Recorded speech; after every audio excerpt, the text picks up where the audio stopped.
it's Teresa. There's a guru. I am so excited to be talking to you today. I'm going to be talking to you a little bit about health insurance because I really found that there's a lot of people I have recently come across that don't understand how this industry works. One being just people I know, and my brother being one of those people. And then, of course, we've got people that are in the insurance industry that have no idea how this stuff works, and they work in the industry. And so even the providers, they're completely clueless at the front desk and so forth. So I'm going to teach you a little bit about some things today. Number one, I'm going to teach you a little bit about some things that you're going to hear me talk about. One is an EOB, which is also known as an explanation of benefits. I'm going to talk to you a little bit about deductibles. I'm going to also talk to you about health reimbursement plans, or an HRA, which you might heard of. It's an HRA, which stands for Health Reimbursement Account. I'm also going to talk to you a little bit about billed amounts, discount amounts, allowable amounts, not covered, coinsurance, and copays. I'm going to talk about all those different things today. So first of all, the whole reason that made me even want to talk about this was just the fact that I have a brother who just went through a pretty bad divorce. He actually did not know how a lot of this insurance stuff works, and I'm trying to teach him how to save himself some money because he just about stroked a $900 check to an ambulance bill that he didn't know that he didn't have to pay. So at any rate, he got the bill and was telling me he had called his insurance company and they told him to call the provider. The provider told him go ahead and send the bill back through is what they were going to do, and the insurance company would probably pay it. Well, 90 days, 120 days went by. Of course, my brother's forgotten about it because not in the forefront of his mind. And he gets another bill from the ambulance company, and it's for the $900 amount again. So my brother just assumed that, well, the insurance company must not be paying for it, so I guess I have to pay for it. And I know that he can't be the small majority, because even my husband, seeing the bills, just assumes when he sees bills come through that he needs to pay them full amount. I had to then explain and teach my husband how this industry works. So I'm hoping that I'm going to inspire some people to go back through your bills. You might find some money there that you need to get back for yourself. Because I'm going to tell you right now, there's a lot of providers and things out there that I'm going to explain in a little bit that are not going to just free willingly send you money back unless you pursue it and you keep pursuing it. So number one, EOB. This is what an EOB looks like, okay? An EOB is an explanation of benefits. What happens is you go to see a provider. A provider then bills your insurance. Your insurance then sends you an EOB, an explanation of benefits. The provider will also send you a bill eventually. The bill will be for what should be the amount after your insurance has made their payments and so forth, if there's any that are due. So for what the sake of the length of this video, I'm going to go quickly through some of the things that you're going to see on the EOB, and then I'll explain how some of the stuff works. So number one, you're going to have a claim number. The claim number is actually the number that is for that particular service that was provided to you. Every claim is going to have a different thing, just like if you file a claim for your car insurance and so forth. Same kind of concept. Then underneath it's going to be the patient that was seen that day. You're going to see over here the provider, whoever the provider was. Maybe it's Dr. Smith or whomever.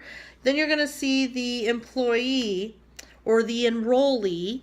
The employee is the person that actually has the insurance. So that might be your husband, it might be you, and so forth. Over here, you're going to see the account number. The account number is the number that your insurance company should be writing on the check when they send any checks for payments to the provider, okay? Because that's the account number associated with you for that provider. The FID number, that is the number that's on your insurance card. That's also the employee number. That's the number when you call in to see a doctor, they're going to say, what's the number on your card for the employee? That's how everything gets tied together through the system for your insurance when it's billed. All right, so now what happens is there's a date of service. That's the date you actually went to see the doctor, or the date that you received merchandise in the mail or whatever. This is actually for CPAP supplies because I have I have sleep apnea. So what that means is they're billing me for that particular day for these supplies. So the service or the description is for that particular item that they sent me. Okay. In addition to that, you're also going to see a billed amount. The billed amount is the amount that if you did not have insurance, that's what you would be paying. You should never be paying that amount. Let me reiterate that. You should never be paying that billed amount, especially if you have insurance. The reason being is that that particular amount is for non-insured people, okay? There's a discount amount, which is the next column. The discount amount is the amount that the contract between your insurance company and that provider made at some point back in the day when they agreed. That provider said, yeah, we'll take Cigna patients, but we're willing to accept less than what we would normally charge somebody that doesn't have insurance.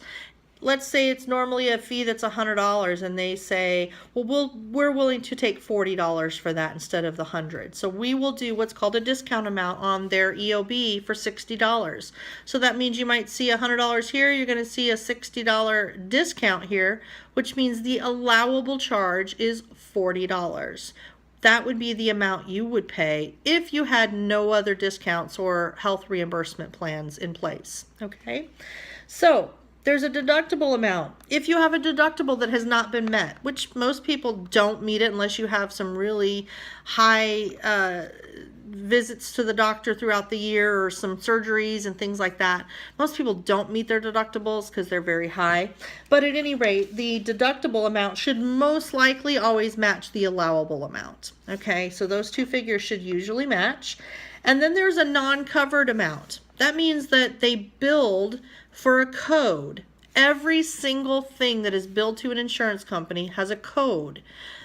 The little person at your provider's office types in that you have this account and so on and so forth, and this is the service that you did, and they code it for a certain code. If that code is wrong, it's going to be kicked back from your insurance as non-covered. What that means is maybe that provider forgot they were working with Cigna. Okay, your company Cigna, and they used the code for United Healthcare. It's going to come back as non-covered. Does that mean that you should automatically accept that you should just pay for it because it wasn't covered? No, you should contact that provider and tell them you are covered for this insurance, especially if you contact your insurance and they say, well, for that CPAP supply, you should have been covered because we covered that. I would always call your insurance company first, tell them what was done, and then say, I want to know if that's something that is covered. If they say, yes, it is, then you go back to the provider and you say, you've billed this wrong, you need to code it properly, and you need to rebill my insurance because I don't owe this much. And then request that they put your account on hold until they get it straight. Okay?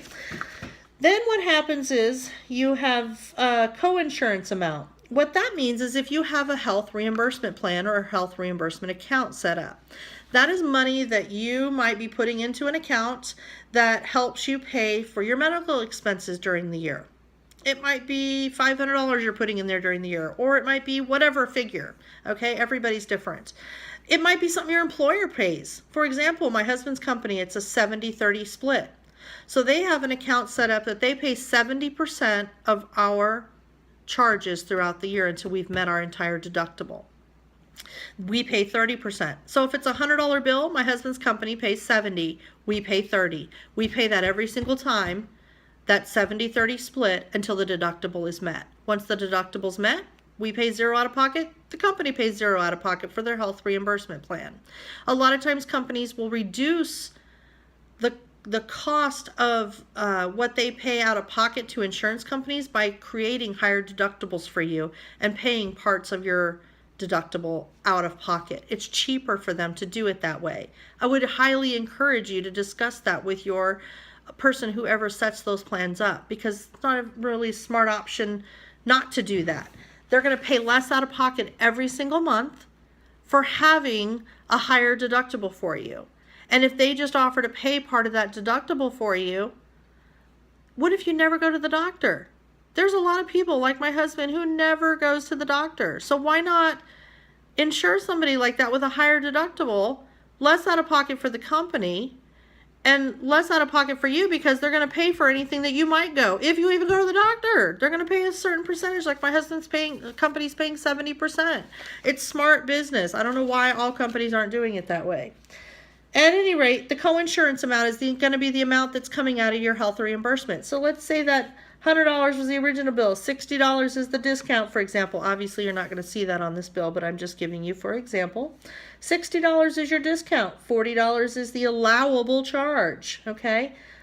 Then on top of that, you have a coinsurance. Let's say it's a $20 coinsurance.